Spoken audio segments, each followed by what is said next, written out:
and welcome to the JPM Bear Podcast. My name is Sean, and joining me today is the one and only Dante Butler. Mr. Butler, man, how are we? Johnny, it's so good to be back in the driver's seat. Yep. Welcome back, mate. Welcome back. Good to have you back. Few and far between these days, but you said to me, geez, I need someone to step up and talk about what's going to happen this offseason with so many free agency and trade dominoes set to fall. And I can't think of anyone better than you to do it. And I said, Sean, when you call, I answer. Yeah, and it sounds a little bit poor to the listener because we're recording this on Zoom like the good old days. I feel like we've said the good old days and done it on Zoom like 3 times since. But yeah, we're both sick adjacent. I think we can describe it. Well, you're going in, I'm coming out, I think. So we're on opposite ends of the. And you don't have COVID anymore. Yeah, like you're done with that. Yeah, I'm done with COVID. COVID is done with me, mercifully, at last. Yeah, and you're not going to eat with. There's a joke that I can't think of. It was something running while you've got COVID, running a marathon while you've got COVID. Yeah, something like that. Yeah. Also, I'm just checking Facebook one final time before we actually hit fully go because I commented on it's like EFL Champs post with EFL Champs fans on Facebook 10 hours ago posted the odds for the EFL Championship. EFL being English Football League for our Yeah. And I said, "Where's Watford?" And someone said, "Just north of London. Keep up." And then I replied in simplified Chinese, "We will all die in a watery grave." So we'll have to wait and see what David Forsyth, whose profile picture is a basket of bread, says about that.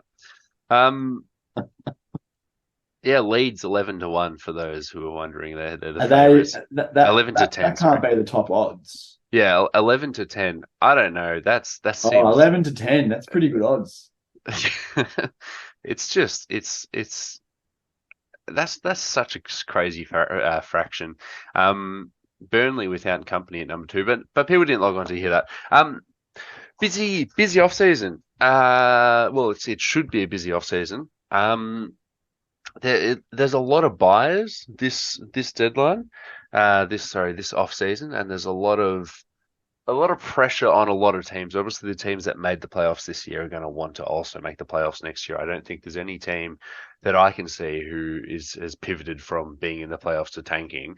And there's a lot of teams that are sitting outside of the mix at the moment. So the Atlanta Hawks missed the playoffs, the Brooklyn Nets missed the playoffs, Golden State Warriors, the Houston Rockets, the Utah Jazz, the Memphis Grizzlies, and maybe even the Spurs with Wemby. All these teams missed the playoffs, and it was one of it was a jam-packed playoffs, at least in the West and the very top of the East. And there's let's call it a 16-team hole. If you want to count the play-in, we'll call it a however big hole that is, that these teams need to fit into. And a lot of people are going to be trying to improve. And so, yeah, we thought we'd come on and we'd look at all the available pieces on the market, whether it be free agent or trade, just the big ones that we think are actually going to like really shake up the league. And I think I've done a pretty poor job at describing that, Dante. It's a little bit jarring being back on Zoom because I can't bounce off you physically. But do you mind? Where should I take this? Where is this? No, I think first of all, don't sell yourself short. I think you've done a very good job introing this segment. But you're right in saying that there are a lot of buyers, and some of them are desperate. Some of them are in situations where they kind of, for reasons of a cap nature, they need to kind of make a big move if they're going to make it this off season. Some like Philly are kind of like, okay, what the fuck? We've set ourselves up for this major off season. We really need to maximize.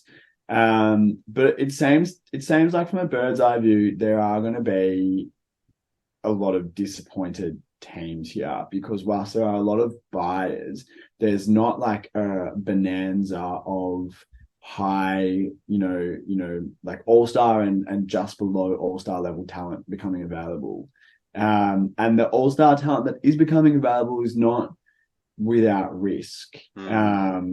So I think this will have implications for a lot of teams next season and their ability to actually compete at the highest levels, which, as you've said, there are so many teams that either are there now. Like in the West, there were probably 5 teams that could have made the conference finals feasibly. In the East, there were probably 3 or 4 before every single star player in the East decided to get injured. And Josh Hart played 48 minutes in 17 straight games, it felt like. Mm. So I think that is enough context, and we should just dive straight into some of the juicier propositions for who is potentially available this off season.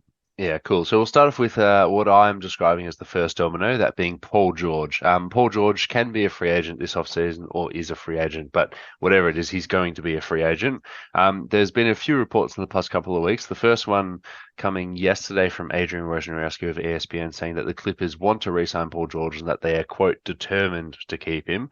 That report also included James Harden, who we actually haven't written down James Harden, but he's another one of these big names who we could talk about that could be mover and or shaker. Jake Fisher from Yahoo Sports reported that the Clippers, I said on the quick timeout with Sean Carroll that it's very strange that Paul George says he wants a max but hasn't got a max, because they came out and said that we've offered in the max, and I was like, well, one of these guys is lying. I said on the podcast that I think the Clippers are lying. They haven't offered him a max because Paul George had just said at every opportunity, I want to be here, I want the max. But apparently it looks like it's going to be a 3-year max. And Jake Fisher said that came because Kawhi Leonard, they were able to sort of negotiate down to a 3-year extension on his deal, which was actually less than the max. It was like 3 for 150 something, which is crazy to think that that's below the max. But they managed to get Kawhi on a 3-year deal. So now they're saying, okay, we have this sort of window where we want to be players again in free agency in 2020, in the 2027 off season, which we're not going to talk about this, but like James Harden's going to be pissed off of that because he's left his last 2 or 3 situations because he wants long-term money. And now if the Clippers don't want to put any money on their books past 27, well, then James Harden's going to be in the exact same situation he's been. And then there was another report coming from Sam Amick and Law Murray that, amongst all this, where's this max coming from the Clippers, that the Orlando Magic and the Philadelphia 76ers are known to have interest in signing Paul George in free agency. Now, it's worth saying that the Sixers, before doing anything, can just sign Paul George to his max this offseason. Don't have to drop anyone, don't have to waive and stretch anyone. And the Orlando Magic can easily do it. All they have to do is dump Joe Ingles somewhere, or they could even waive and stretch Joe Ingles' salary, which is fine to do. I think he's got 1 year remaining, so that would just add 2 years of money on. And also, just tiny little asterisks there. Joe Ingles, remember those playoff series with Utah and the Clippers? They were going back and forth. I'd completely forgot that Joe Ingles was like flexing right in Paul George's face at half court and screaming Joe at him. Ingles for like multiple playoff series, Mm. like essentially did as close to shutting down Paul George as you can do. And scored on him on the other end. So it's probably good that Orlando would have to actually get rid of him to bring in Paul George. But where do you want to go from here, Dante? We've got Orlando and Philly interested in Paul George, and the Clippers interested, but with a slight asterisk.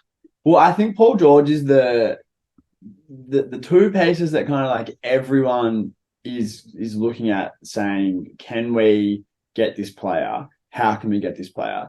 Is Paul George and Donnie Mitch. Paul George has been for 10 years the archetypal can fit on 30 teams kind of player. And I think Philly is the place to start when we're looking at destinations where he could be on the move too, because they have all that cap space and because the fit is just so clean. Like it's a basketball purist's dream just to have like the point guard, the wing, and the 5 all in place, all stars, all NBA caliber players. And I think that would really validate the Sixers team building approach to have a player like Paul George come in and just be inserted into what was already a really strong roster with Embiid playing so well last year and Maxi's emergence. But the thing that I kind of keep coming back to thinking about this is the Clippers clearly have put max money on the table. I think there's no doubt in anyone's mind that for X period of time, Paul George will be a max level player. and will be worth the max contract. But clearly, as you've mentioned, and as was the case with Kawhi, the years are the issue. So you can't offer him more money to tempt him because you're already at the max. You can offer him more years. So another team going to 4 years to get Paul George. That will bring him to into the 36, 37 bracket on max money, 50, 55 million plus per year.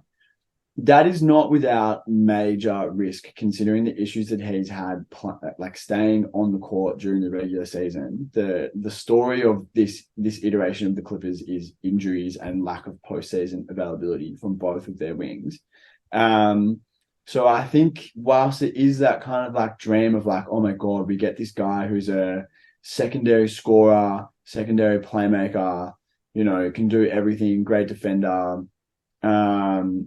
For a team like Philly, who have also been blighted by availability and injury issues, I don't think they can afford to necessarily think of him as some sort of panacea, because otherwise you're putting yourself in the position to become Clippers East, where your two best players are, potentially an unguardable tandem when they're available, but they're just so rarely available.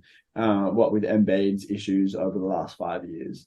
I don't know that means you don't do it if you're the Sixers, but I think like it's not like a no-brainer to put 4 years down at the max for Paul George. Particularly, for any team, but particularly the Clippers, because this is the offseason that Morey's team building approach has been building towards. If they don't make the most of their abundance of cap space and their, the fact that every spot on the roster, except for the starting point and the starting five, is pretty much available. The consequences could be so far reaching. So you can see the pressure on Morey to get this window right, and how tempting it is to look at Paul George as that panacea and say, done, no worries, problem solved. Yeah. But I don't necessarily think that's the case. Yeah, I think both Philly and the Clippers are going to have like this massive amounts of pressure on each other, and the winner is going to be Paul George, because Morey's going to look around and say, okay, well, if we can't get Paul George, then other names are going to talk about a Jimmy Butler and Brandon Ingram, right? And it's like, oh, like, yeah, Jimmy Butler, you've got more age concerns there. Brandon Ingram, you've got more fit concerns there. Paul George, with all the concerns you mentioned, he might be the right guy. You might get two near all NBA years out of him, like definitely two all-star years out of him. And if you're paying him for 5 years, but you win a title next year, that's obviously more than fine. But the Clippers are going to be having the exact same calculation in their head. The Clippers are also going to be saying, oh, it's going to hurt in the back end. He really wants the fifth year, blah, blah, blah. But if they win a title in the next 2 years, it's all worth it. But I personally just don't want him to stay on the Clippers, because it's like we've seen it. Like we've seen them try. Yeah, they beat the Mavericks twice. Sick, right? Like that's like the shining gem from this. Because I really don't care about that 2021 Western Conference Finals berth, where they just got absolutely dismissed by your Phoenix Suns because they just weren't a full basketball unit, right? Like that, and that wasn't like Kawhi Leonard and Paul George gelling together perfectly. That was Reggie Jackson just shooting his ass off. So I think both teams are just going to say, hey, we sort of have to do this. Neither of them probably want to offer years 4 and 5, but they sort of have to do it. And then when it comes down to it, the Clippers can just offer him more money, and Paul George is going to be looking at to maybe himself equal situations where one of them ends up in a statue outside the Intuit Dome, while and more money, while the other one ends up with Joel Embiid averaging 7 fewer points per game in the playoffs when he is available and no statue. So I think it is going to end up being the Clippers, and they're just going to pay for it because, again, something we haven't mentioned, they got the pressure of the new stadium. You think that he's getting a statue? That's been the talk that I've been hearing. Like guys like Zach Lowe are saying, like, when he starts to have this exact argument, he says, "Well, you got to start thinking about jersey retirement, start thinking about statue, because it's like."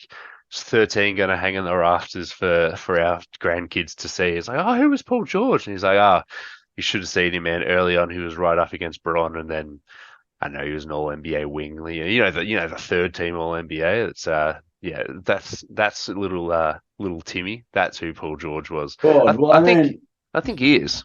I hate to put my old head hat on, but the game's gone if Paul George is getting a statue from the Clippers. I mean, who Assuming else is getting a statue? no, well they don't have to make a statue. Yeah, but No you, one's no one's yeah, forcing them. No one's forcing them to make the statue. mm. You can wait. You don't need to make a Mickey Mouse statue just to have a statue at your new stadium. Yeah, but fucking America, billionaires, like, I don't know. Well, would you take an extra year of getting paid 55 million or a statue? You probably would take the 55 million. yeah, you can build like at least 200 statues with that Yeah. money, and you can just Yeah, I vandalize and think put it on that's the property. Where do you think Paul George is going to go? I think he's gonna go to Philly. I think that it's just too clean of a fit. Mm, And I do think that if the money to a certain extent is not the issue, it's the years. And mm, I think if the Clippers were going to put the years on the table, they would have. He's been extension eligible since the start of the season. mm, Um, mm, the Clippers season has been done um, for over a month now. mm. So there's been no rumblings about like a deal's in place, like hey, he's gonna sign, like they've got it all sorted out. The Clippers clearly with Kawhi and and publicly have kind of said like we're not just signing these guys to the max and running it back the exact same as we have been in the last 5 years. And that's an organizational stance that takes a lot of gumption, Mm, mm, and it's probably the right decision. So for them to have decided that, and then at the 11th hour put the last year on the table, mm. um, I don't know that that is the case. And Paul George clearly has had no problems being nomadic in his career. Yeah, Yes, he's from California. Yes, he's like living back home, just up the road. He went to Fresno State, whatever. But he's 32, 33. Like, if you go move to Philly, shining metropolis on the East Coast, try and win a chip there, you'll be fucking back in California in 4 years anyway. yeah. I believe that calculus will, Mm, for the extra year, for the extra tens of millions of dollars that year will entail, mm, assuming that Philly is prepared just to put a 4 year max on the table. mm. I think that's what's going to happen. And you're not interested in Orlando, and another name who can get in the mix is the Oklahoma City Thunder. Would you be interested in those two teams? Orlando less so because I think like they're not at a caliber where they're one veteran piece away from being a real contender. And they should be a bit more judicious with their assets, Yeah. trusting that their young players will continue to get better. The Thunder, I mean, you fucking think about it. Mm, mm. You Well, think about it. there's been, I don't know how true these are, but there's been a lot of Kevin Durant to Oklahoma City Thunder this offseason rumors that are stemming not from the team, but it's more from just Do you the imagine how perfect fit. mad Russell Westbrook would be about that if that happened? Yeah. Yeah, I think Philly's his best situation to win, and that might just be because we haven't seen them fail yet, and we've seen the Clippers fail a lot. And it's like, oh, what if Joel Embiid does have a wing and an all-star point guard? Like, has he actually had that yet? Has he had two players at two different positions that complement him so well, just in a traditional basketball sense? Probably not. I think yeah, my favorite situation would be Philly, but I just think like stadium pressures, owners got pockets upon pockets of money. The Clippers are just going to tack on those last couple of years. Force of inertia can be powerful. And statues. Next name, Jimmy Butler. I will say there was a report.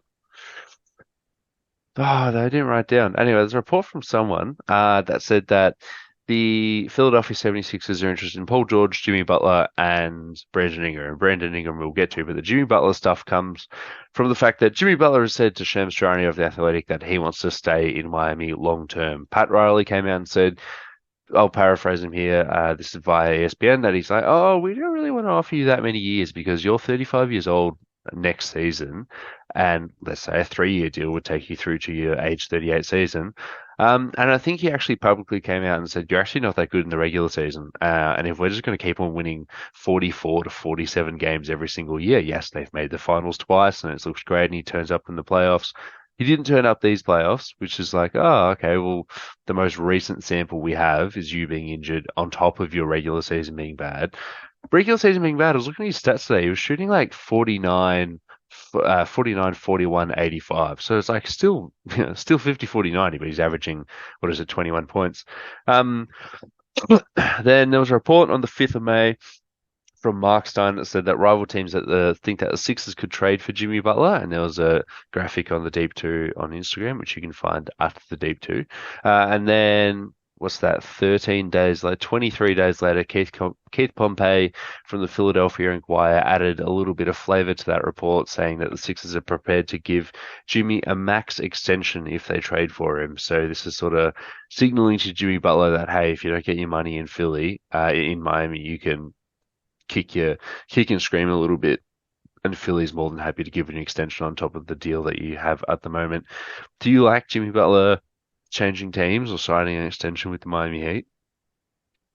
Uh, I I mean the Jimmy situation is like the Paul George situation on steroids. Um, because he is sneaky old. Hmm. He hasn't even been in our lives that long because he came into the league as a senior out of Marquette and then was a role player for the first 3 years of his career with the Hmm. Bulls. So he's only been a star player for 10 years.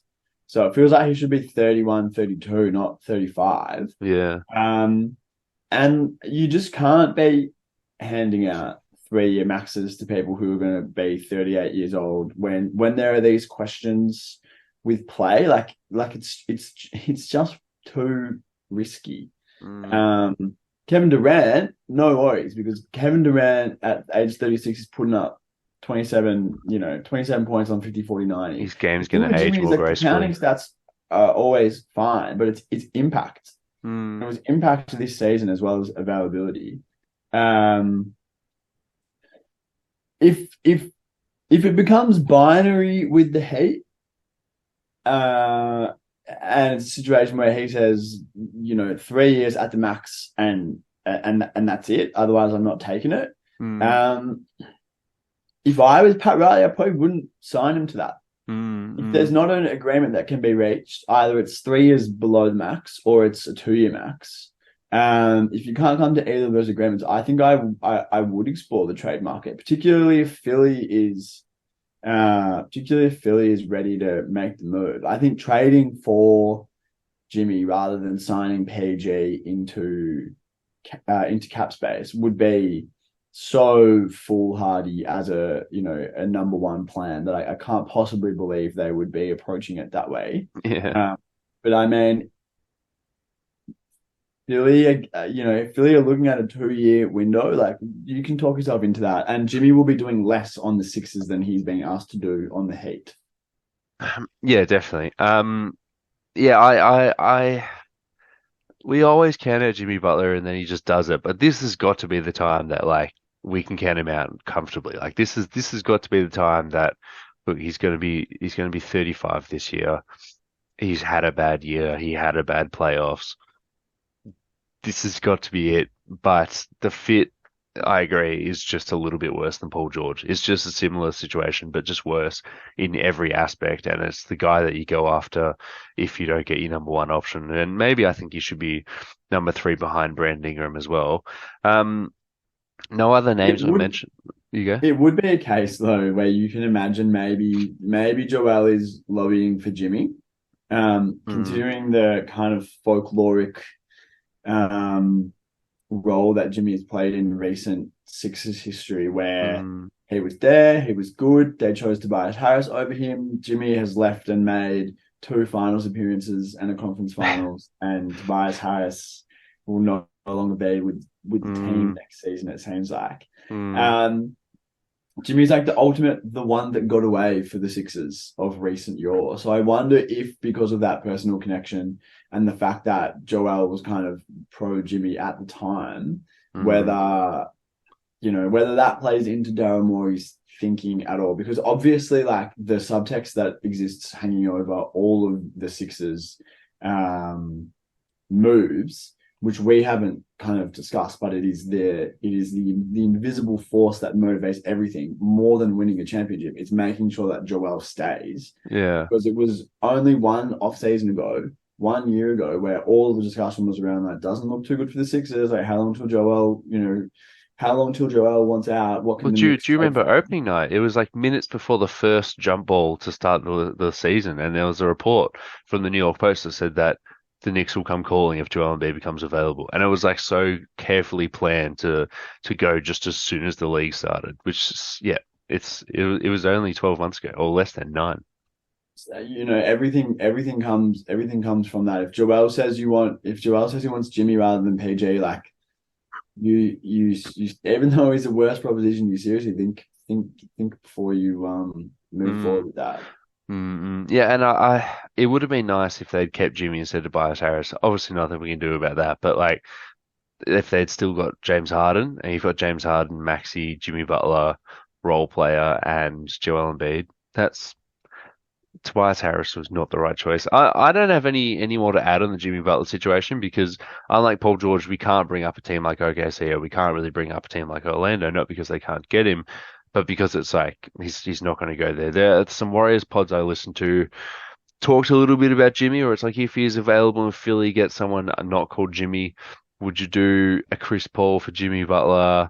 How much would you need to throw on top of that? Like how many Moody's, how many first round picks he thrown on top of that? Probably not many, which is great for the Warriors. Do you like a Warriors fit with Jimmy Butler? Not really. I mean, Jimmy Butler would be, is one of the most intelligent players of the last kind of 10 years. So from that angle, he would fit in, and he's such a well-rounded player, um, that, he really could fit in quite well with the Warriors on offense. And obviously his defensive chops are kind of beyond question, even as the rest of his play kind of like slipped a bit this year. But what are you doing as the Warriors if you're trading for 35-year-olds on max salaries? Like, that so clearly is not the future. And I think even with Jimmy Butler, the Warriors so clearly are not in the caliber of the top of the West. So if you're trading for a 35-year-old Jimmy Butler to get yourself from the play-in to the 5 seed, you have to seriously ask yourself, what is Mm, that worth? yeah. I also wouldn't do it.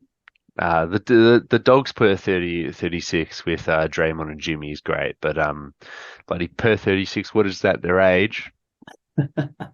Thank you. Flat, Um, flat, flat. next player, Brandon Ingram. And I've written here if you missed out on both your long defensive wing and or proven mid-range maestro, Brandon Ingram's sitting right there as maybe a trade option. All the news that we have so far is that, I did write down, as Brian Windhorst of ESPN said that the Sixers could pursue Paul George, Jimmy, and Brandon Ingram. Michael Scotto of Hoops Hypes said that Brandon Ingram is considered the quote most likely to be traded from the New Orleans Pelicans. And then during all these reports, there was another report that came out, which wasn't really a report, more just a reminder from The Athletic, saying that Ingram and Willie Green had a minor exchange during game two versus the Oklahoma City Thunder. This was either on the court or in the locker room.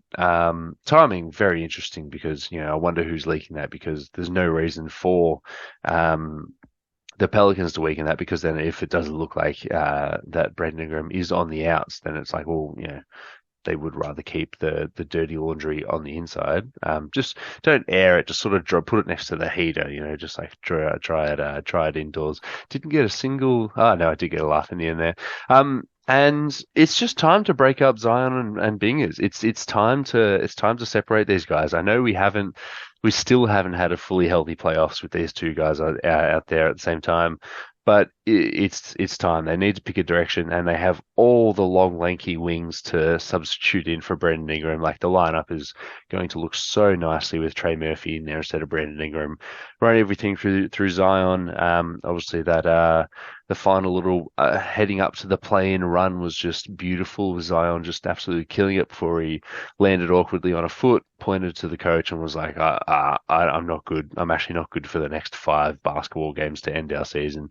Um, yeah, and I think it's time to trade Brandon Ingram. I've written down a bunch of potential trades.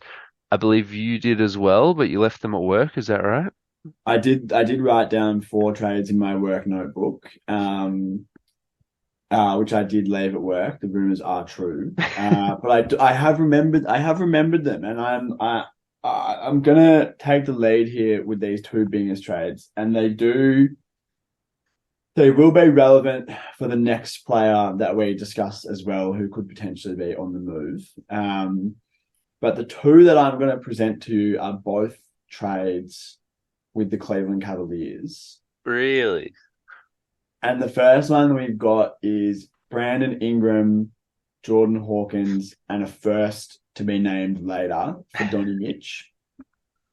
That Mm. works perfectly. They can slide right in.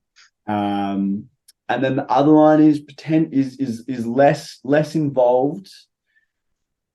I don't know what you think about whether this is fair valuation. Either way, it's kind of a difficult one for me to pass.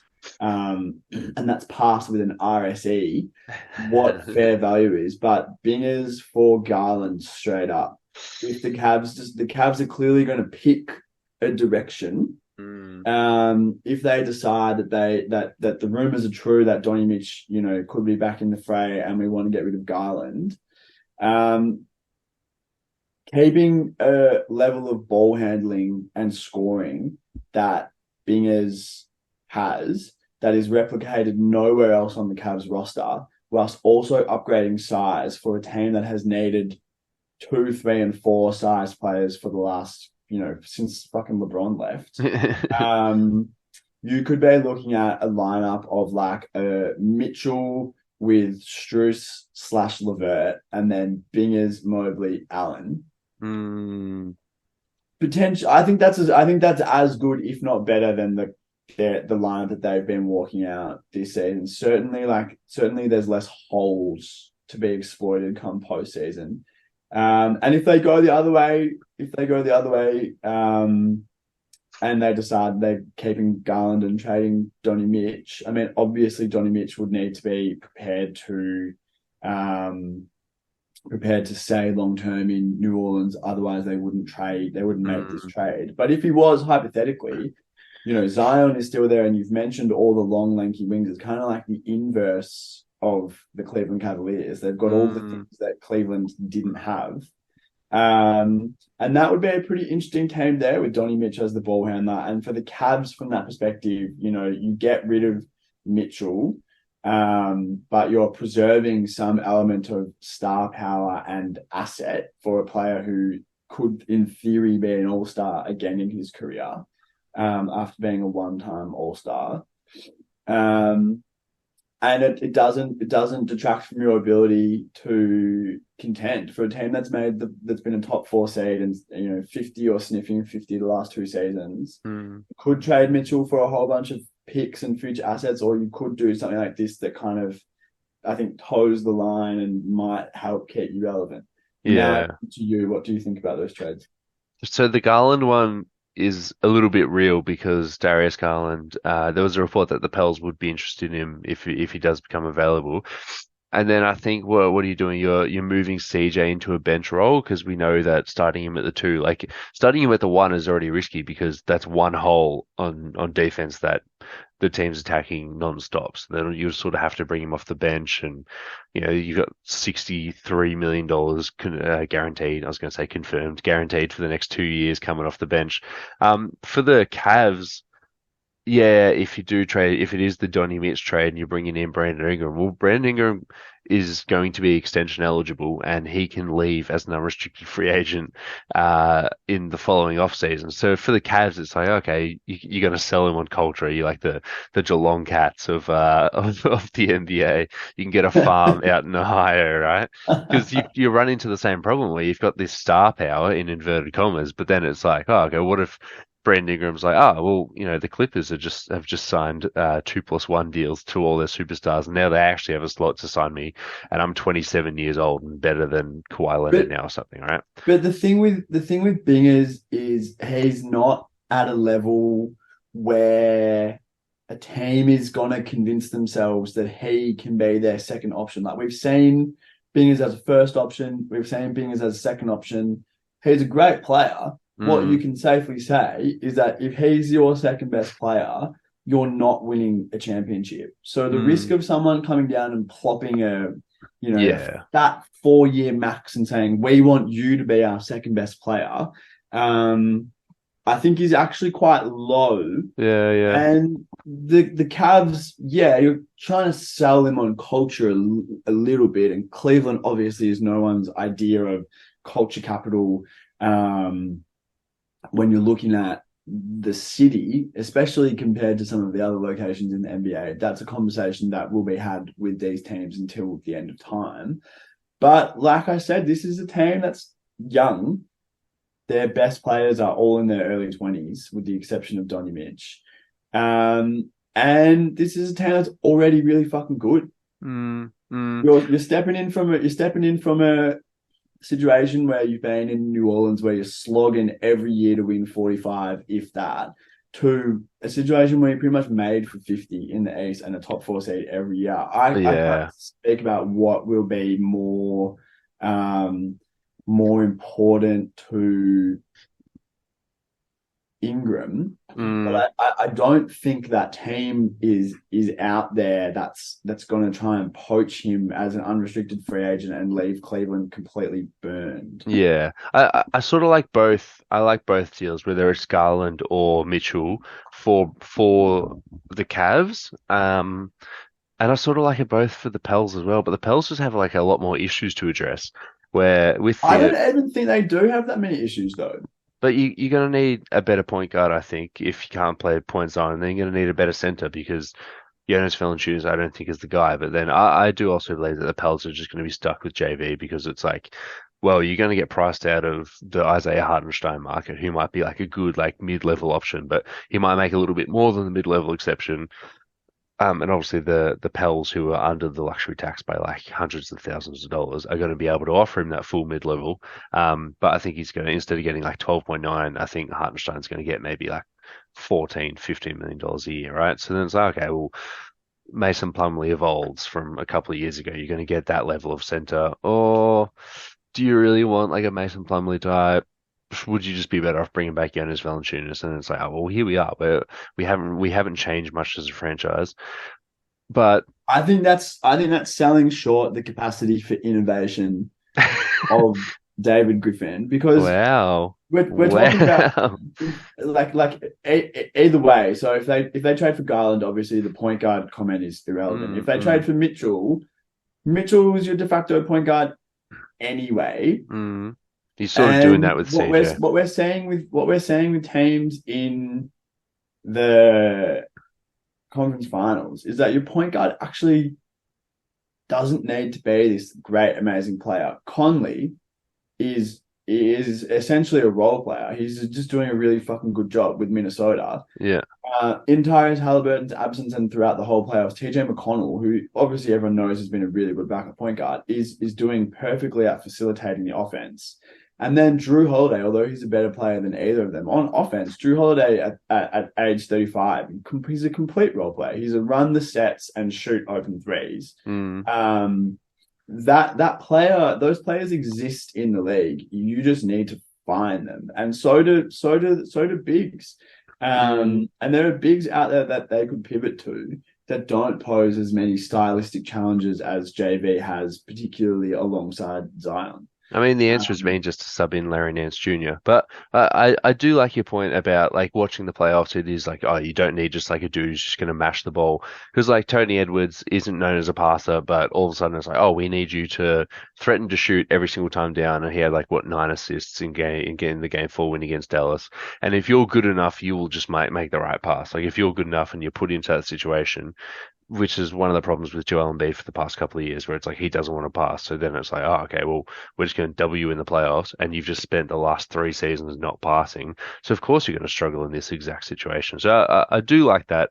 I love the fit of like having the wings there with Herb, Trey, and yeah, and that's even if you are looking at pairing up one of those guards with CJ in the starting lineup, that in and of itself is not that different from the backcourt in Cleveland. mm, But the as you say, the saving grace is that you have not only do you have all of the wings, but you've also got Dyson Daniels coming back from injury as well. Like when the playoffs come, you could just bring CJ off the bench. Dyson Daniels Yeah. can start. Like no one is fucking scoring on that team. Yeah, yeah, You yeah. know.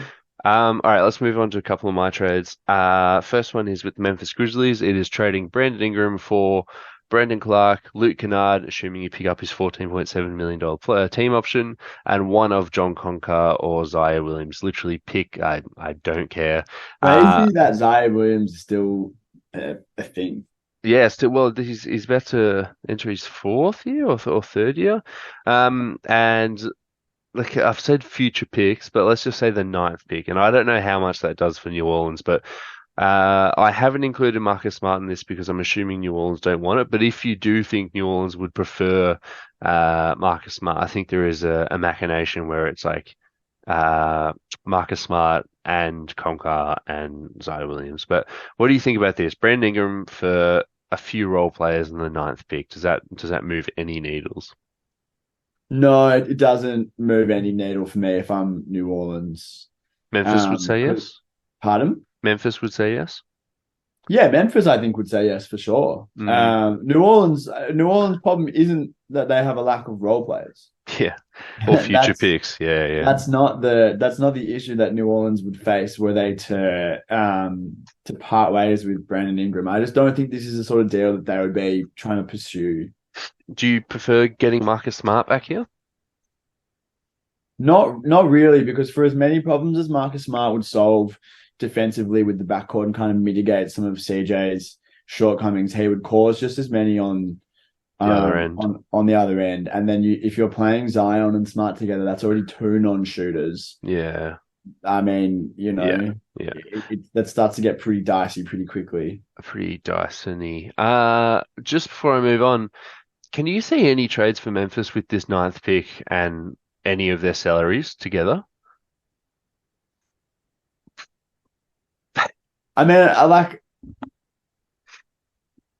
I guess it's probably a case of the same thing for Memphis. Like Memphis shouldn't be looking to bring in depth. Like they've already kind of got that. Memphis, what they're lacking, Is a third star. yeah, is someone else on offense who can be dynamic with the ball that's not named Jar. Like obviously Triple Yeah. J can play his role, but Triple J with the Mm. ball in hand is not exactly what you want. And Ingram would be a great get for them because they're another team like the Cavs that's just crying out for a wing-sized player who can handle the ball. And Bingers is a great second ball handler. Not the ball handler you're talking about, but if New York does make a big move and a big swing, do you like, let's say it's a two-team trade that gets Memphis comes in as the third. Do you like Julius Randle ending up in Memphis?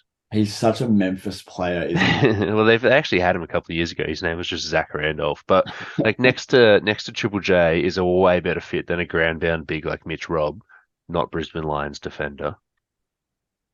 Midfielder and retired, but I appreciate what you're doing there. Um, I yeah, I guess I like that. In this instance, Ingram's going somewhere else, and someone else is going to the Knicks, or Ingram's going to the Knicks. Nah, I'm talking like the Knicks make a move for like Donovan Mitchell or someone Yeah, else, and then the receiving team's like, oh, we don't really want Julius Randle, so you can just trade for him for like 75 cents on the dollar. yeah, I don't mind that. Yeah, I don't mind that. I it's mean, like I think I am being seduced maybe by the the history value. of like the grit and grind era and the fact that Randall just really feels with his offensive play style like a Memphis player. Yeah, Very, very, very physically imposing and workmanlike in his disposition. yeah, Yeah, I think I like that. yeah. I do as well. I just thought of that. How good. Um, You're a good Sean Carroll. Golden State, Brandon Ingram for Chris Paul and Jonathan Kuminga. Feel free to sub out Moses Moody in here, or feel free. You're fully wish casting. You are actually just you're at the You're at the Trevi Fountain, coin in hand, and you're flipping it in, wishing for something nice to happen. over the right shoulder or whatever it is, or maybe that's salt. I think that's What salt. Yeah. what if This you go? is this is bad for this is bad for the team that's not your team. What if it's Kaminga and Moody? They've already got I Herb just and don't Trey even think there. that they'd be thinking about this because they don't want Chris Paul. Chris Paul creates all of the problems of having two small guards in the backcourt without Mm, solving any of them. And then Kaminga is, like an interesting young piece who I don't think can be valued at anything approaching the proven nature of Ingram, mm, considering that Kaminga has 3 seasons of interesting potential and then half a season of actually being a really good player. yeah, But New Orleans isn't the team that needs Kaminga with all of the wings, with Herb there, with Trey there. Like yeah, yeah, yeah. it's a bit redundant for them. I I I don't agree. see this at all. Um, Memphis trading like two of Clark, Kennard, Smart plus the ninth pick for Andrew Wiggins. Yeah, I What do you? mean, no, but be great for Golden State, but no one's trading for Wiggins. I think Wiggins could come out as quite valuable here. I think a lot of teams would talk themselves into Andrew Wiggins for a team like the Hawks, maybe, or a team like Indiana, or a team like Memphis, who just do not have a wing-sized human being. I don't care if he hasn't hit a shot in months, right? I just think wing-sized player, and when everything's settled, like if Philly ends up with no one, fuck, should we have a look at Andrew Wiggins? Damn, we should have drafted him in 2012, right? Um, I think Wiggins is going to sneaky be kind of valuable in the same way that there is no precedent for this that I can think. But let's just put a pin in that and hold on to it. And I know you just want to the steam, let the record show steam is fuming out of Dante's ears right now. I'm the orange angry face emoji with the asterisk and the exclamation mark across my mouth. You know he's actually yelling a slur in that. Which which Next, which one is it? Say it out loud on the podcast. next team is the Brooklyn Nets. That's a slur. Brandon Ingram for What did you Mikal call Bridges. me? Brandon Ingram for Mikal Bridges and two small salaries like Dayron Sharp and Dariq Whitehead. But let's not get stuck in the weeds. Um, yeah, I've got this straight up, and on the JVG tribute show a couple of weeks ago, Marco had a list of guys that he would trade Brandon Ingram for, and he said to Lucas, "I'm going to keep going until we find, like, go through best talent available to worst talent available, and you stop me where you think the trade would get made." And Marco jokingly was like, "Mikal Bridges." And Lucas was like, "Oh, I'll do that if I was both teams." And Marco's like, "You're not supposed to do that. Like, I'm supposed to get to like seven names down the list, and then you're supposed to agree." But I'm kind of talking myself into it as well, and we can figure out the picks going either way. I honestly don't know who needs to send the picks which way here, but giving New Orleans another defensive wing because you know they need that, and giving less ball handling dues to Mikal Bridges, who failed to live up to his ball handling potential this past season. And given the Brooklyn Nets just a go-to guy, a go-to scorer, a guy who they can build the offense around because we know it's not Cam Thomas and Ben Simmons. Well, what do you think about this for the Nets or for the Pels, Dante? I think the one thing that the Pels don't need to bring in is a wing that's like Bridges. They've already got a couple of wings that are broadly like Bridges. But I think Bridges is good enough at being a wing like Bridges that you would look at it as an embarrassment of riches rather than positional redundancy. And Mm, you could roll out, he's got enough ball handling. Trey Murphy has enough ball handling. yeah. You could roll out a lineup with Herb at the 4 and those two at the 2 and the 3 with a guard and Zion, and that's pretty fucking fearsome. Uh, I think you've got it the wrong way around though here. Like I think that the Pelicans would need to send extra compensation along with Ingram. rather than the Nets sending extra compensation along with Bridges, because I don't think there's any way that the Nets are talking themselves into Ingram Mm, being the number one.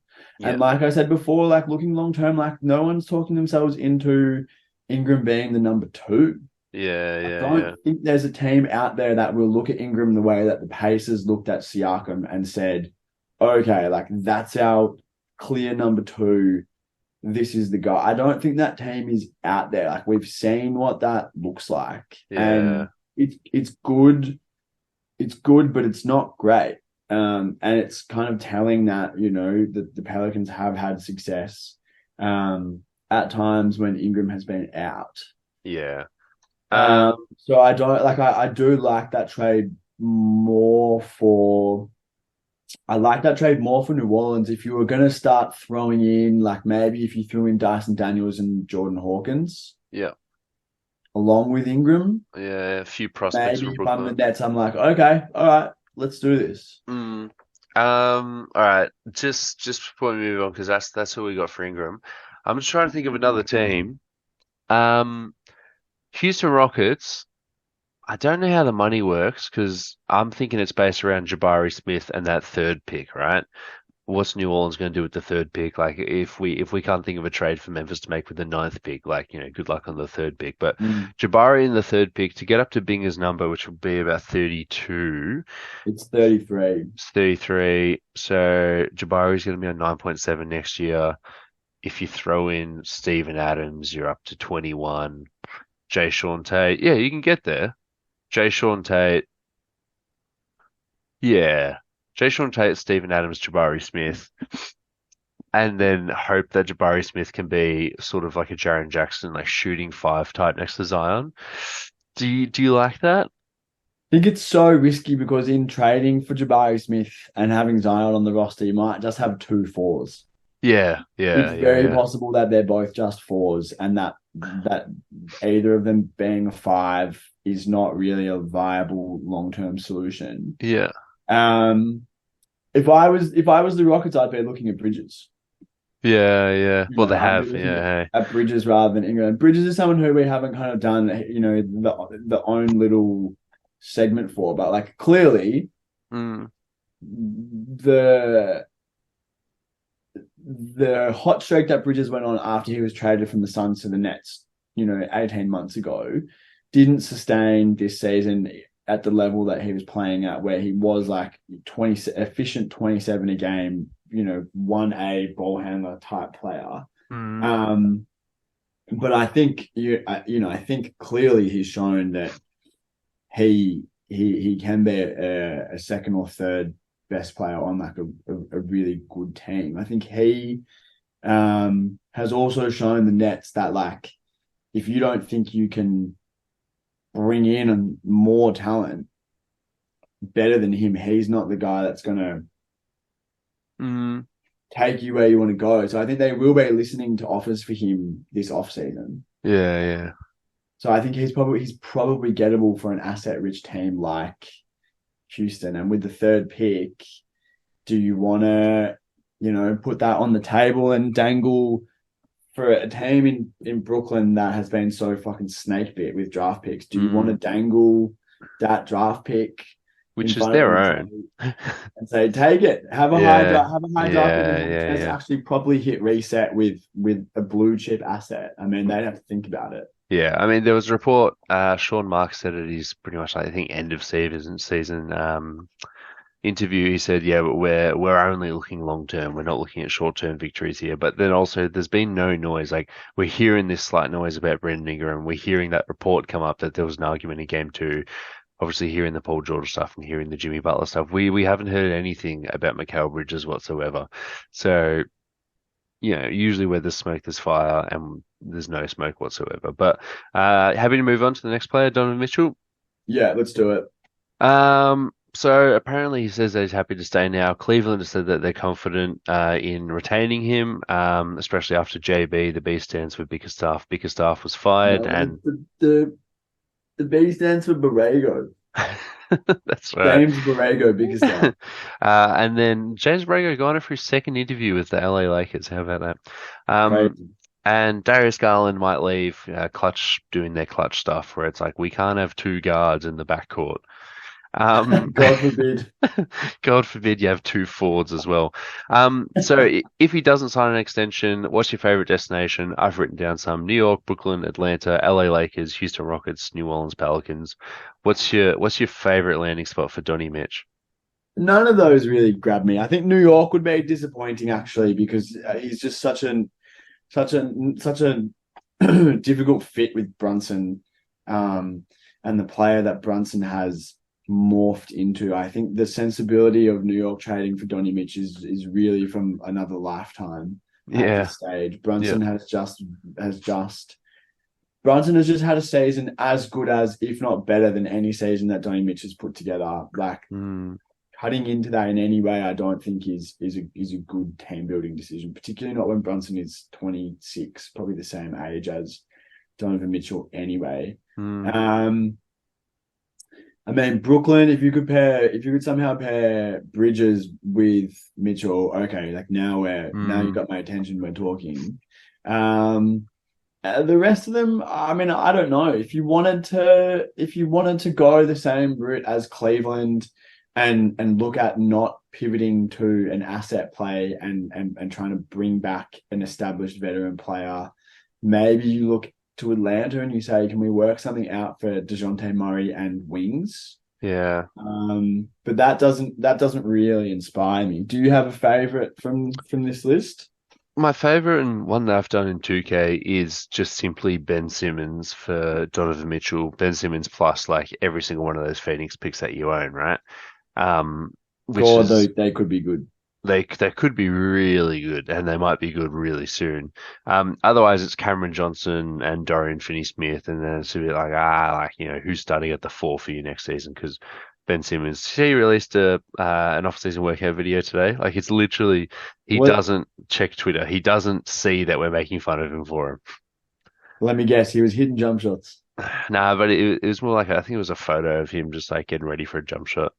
It's God damn it. still just absolutely insane. But yeah, I love the Jonathan Mitchell to Brooklyn situation because you'll have Dennis Schroeder who will do whatever it fucking takes to start for a basketball team. He'll be starting. Donovan Mitchell, Mikal Bridges, Cameron Johnson, and you re-sign Nick Claxton, right? Which that's a fun lineup, and especially in the East, like that's a 6 seed lock, right? Um, Houston have said they're going to be involved, which is like, okay, it's going to be based around Jalen Green. Just like, oh, it's actually not horrible for Cleveland to get Jalen Green back, especially if we believe 2 months out of the last, 72 months of basketball. That's actually maybe one of the best things they could get back. Is it Jalen Green and three? The Atlanta stuff, I don't know. Because what's Cleveland doing with another point guard? The Lakers have came out today and said that they're not going to trade Austin Reeves whatsoever, and they're mainly focused on reshuffling the role players. Fucking so stupid. Good for them. Um, Good for them. good, good for them. But I'm just looking at, I've pulled up a list of NBA teams here, Dante. Um, there's one team says here Chris Paul can opt in to $30 million from the team side. Would Donovan Mitchell? There's got to be some other assets going back as well. What are your thoughts on Golden State replacing Klay Thompson with Donovan Mitchell? And fuck it, go for it. Do it. Would you legitimately like? How would you feel if that happened? Would you be happy? Yeah, I'd be very happy, both for you as a friend and as a as a basketball observer. That would be fucking cool. Like the two timelines revamped. I mean, you would have to trade away, you would think, all of the second timeline, all that's left of the second timeline to get Donovan Mitchell. Um, but if you're looking at, if as the Warriors, you're looking at bringing in a star player to make the absolute most of the last few years of Steph Curry's career, the way to do it is to bring in a 26-year-old, not a 35-year-old in Jimmy Butler. So, Yeah.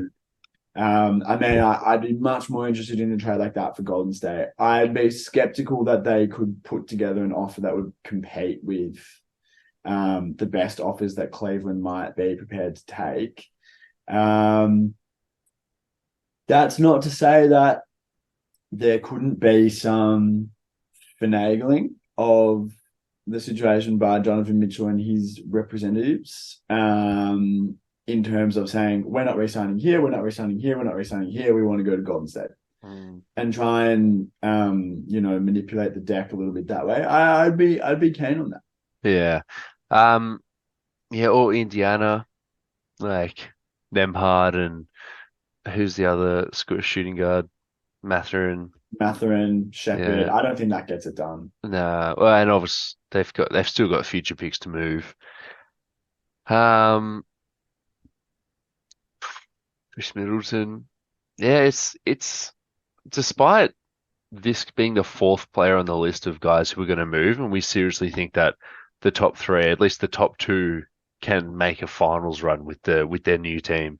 It's kind of not a great time to move if you're like an offense only scoring two guard. He's an interesting one because he could like he's one of those ones that's like, you know, and maybe not to this level, but he's like a bit of an Anthony Edwards situation where it's like he is an offense only two guard until he gets with a coach that makes him play defense. And he buys in because he could be a good defender. We're seeing that with Kyrie as well, where he's a professional turnstile for the last 12 years, and now he's with the Mavs. He's actually playing He's actually applying himself for the first time since Cavs. Yeah. yeah. So I don't want to write Johnny Mitch off as a one-way player. Could bring in the first name that we talked about back into the mix? Would you potentially look at a deal for Paul George? The Knicks. No, for Cleveland. Ah, Johnny Mitch for Paul George. yeah. LA gets the star that they can kind of take alongside Kawhi into the new arena, the new era of Clippers basketball. New And statue. Cleveland gets something that they haven't had in 5 years, which is a wing that can dribble the basketball. Yeah. And you just say, hopefully that Mobley gets Better. better. A lineup of Garland, Strus, George, that really helps to offset the fact that neither Mobley or Allen can shoot. It's actually so good that they got Max Strus. He's actually such a good player to have on any basketball team, and they have him for a couple of years. But for that to happen, Paul George will have to opt in and then trade because otherwise the sign and trade has to put the Cavs over the tax line, and the Cavs at the moment, let me get it up. Oh, the Cavs are already over it. So the Cavs would have to make a separate deal, bringing back no money, like getting rid of Karis LeVert, and then sign and trade with Paul George. So Paul George would have to be in this Paul George would have to pick up his player option and then trust that they get that team's going to give him what he wants, a max extension, when Well, his current team doesn't want to. they obviously would talk about that under the table. And Yeah, I think for that to be workable, for Paul George to agree to go anywhere and give his assent to re-sign, they would yeah, have to be putting a 4-year max on the table. yeah. Which would have to be 12 years later, because yeah. Well, He'll be extension eligible surely from October. I don't believe so. I don't believe if you just trade for the player, they're extension eligible until you have to wait a while. There's like a grace period, because otherwise, what's the point? Like you could just do that with every player. This is bad radio. I don't think you can do that though. Okay, what? Okay, my cogs in my brain are trying to turn and figure it out. I thought you could, but I'm fully prepared to leave that there. It's an interesting one to think about, and there would be a way to make it work. That's another one, like kind of like I scratch your back, you scratch my back. Yeah, yeah, Obviously, yeah. the Clippers would need to send something back. I love it for the Clippers. Yeah, and like what assets do the Clippers have? Yeah, but I Jan mean, Yeah. I don't know. Do you like Hey, Jason how Preston? how about this? Bones Highland. Does that get it done? The Clippers this offseason will have access to their 2030 first round pick. God, that's juicy. God, my mouth Sick. is saved. My mouth is watering just thinking about that. God. They're going to be in the new stadium, but so it's probably good. I really like it for the Clippers. Again, I'm talking only statues here. You could definitely build a statue if he stays there for 15 If we're minutes. not if we're not dealing with Yes. statues, what are we even here for? Trey Young, DeJounte Murray. What first, who do you think's going to go? Just give me a one-word answer. Who's the guy who's going to get traded? And then give me a multiple-word answer for where do you want them to go? Murray is going to get traded. Yeah. I couldn't care less where he goes. I couldn't. I want to. I want to play the role of Pontius Pilate and wash my hands of this whole stinky Yeah. situation. I actually don't care. But trading Murray is the easy decision, and what we see from front offices time and time again, the North American continent over, is that front offices, when faced with an easy decision and a hard decision, will more often make the easy decision. I think that Murray will be the one to get traded. Yeah. I agree. I, as I wrote for the Deep2.com, am really high on Trey Young. If he goes anywhere, I think it's going to make the Hawks look really bad because I think Trey Young's very good, but the owner there doesn't want to pay more money, and Trey Young is going to be getting up to close to $50 million. Trey Young destinations. I agree with you, whether I think Murray's the guy who's going to get traded, but Trey Young destinations, Brooklyn. Would have to really have a like you'd have to have a couple of pints and like get a big win on the horses before you sit down and have that conversation with Dennis Schroeder about not starting. Um, but yeah, if Brooklyn could build around that as their guy, but then the money going back is going to be Ben Simmons, which is it's just so hard to make trades with Ben Simmons. $40 million for someone who's not going to play a second. Just show them the off-season workout video he's going to do. See if that um, changes their mind. the Lakers, if the Lakers get Trey Young, that's the best they could ever do. That's it would be an absolute coup if the Lakers can get Trey Young for the assets they have available, which is They what I get. can't. They can't. But there's the They could. clutch connection. They could actually. They could, and it would be by putting Anthony Davis in the trade. No, there's been a few murmurings about it. He's got the clutch connection. I think or maybe he left clutch or whatever it was. Well, then if he left clutch, what am I talking about? Um, Pelicans, CJ, no, no, not doing it. Yeah. You're right, it isn't doing it. But what if you got DeJounte at the one, CJ at the two, and then just nah, it's can the Chicago Bulls get involved in it? No, they can't. I can't even. I can't have that conversation. Well, do you want to have the next conversation about DeMar DeRozan? Yeah, Demar's an interesting one. It's just I think this is the year he falls off. I'm saying it with just pure conjecture. I think Demar is what you think Andrew Wiggins will be. Really? You reckon some team's going to say, I need a ball dominant four who can't defend his position? You know what? I could have been so critical of Andrew Wiggins doing that, and I didn't out of respect to you. Demar deserves so much better than what you have just given him, what you have just classified him as. No, I mean he's a talented offensive player, you know, who still has 23 points per game in him easily. He's somewhat of a difficult fit, but I think that He's literally 40 days older than Jimmy Butler.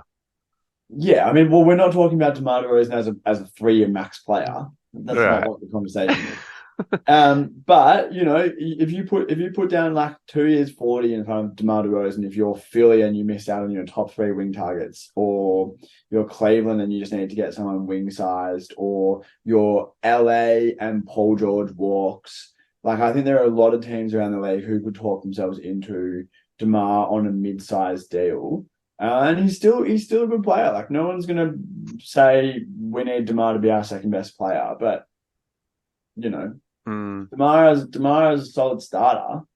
Um, you know, I think that's okay.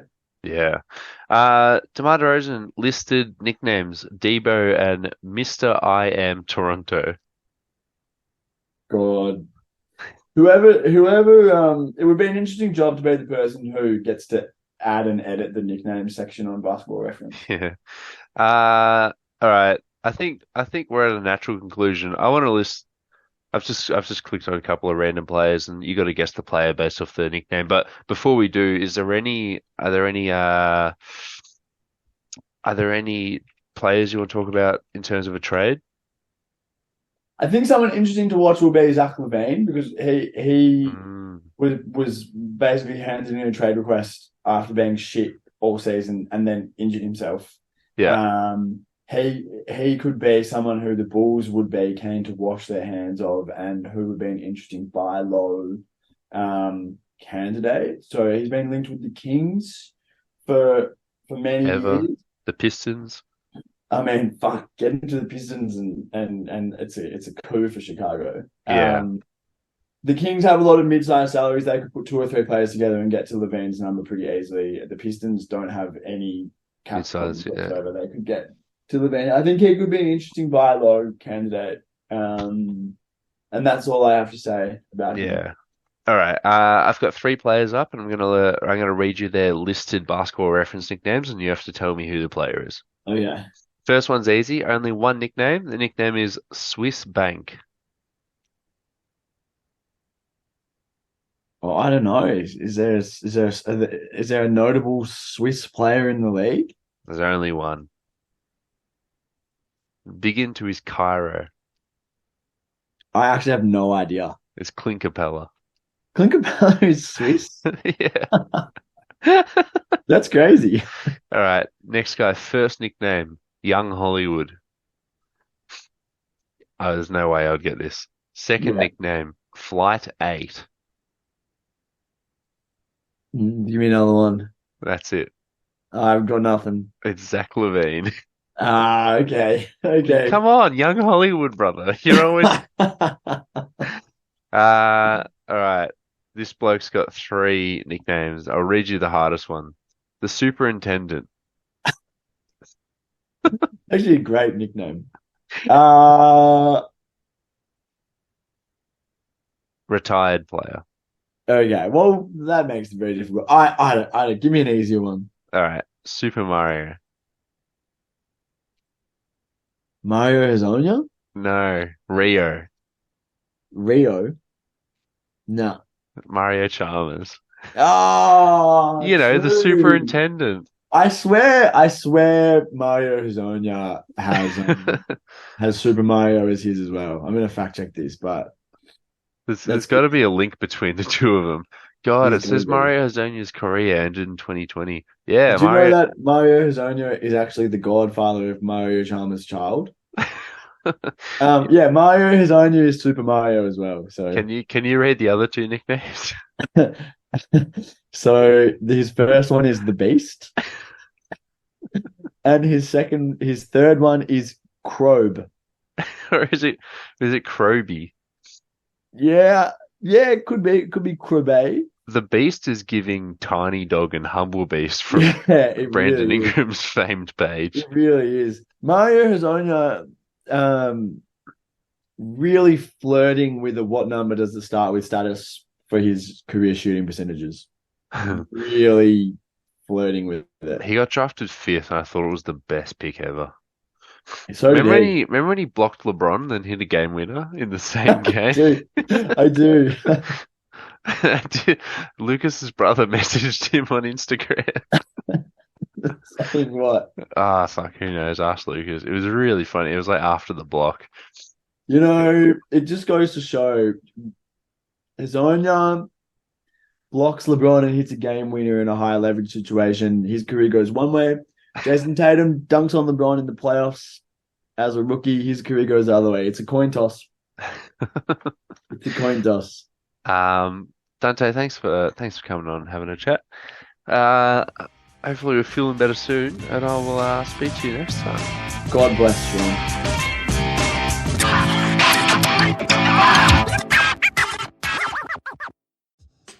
This episode of The Deep 2 is presented by Gelateria Bico, the official gelato of The Deep 2. Gelateria Bico, handmade gelato in the heart of Brunswick.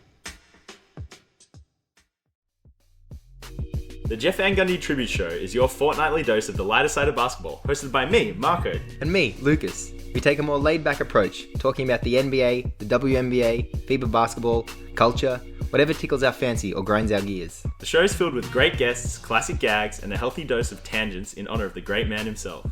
The Jeff Van Gundy Tribute Show, fortnightly on the Deep 2 Podcast Network. Loves just talking about the league, certain things like that.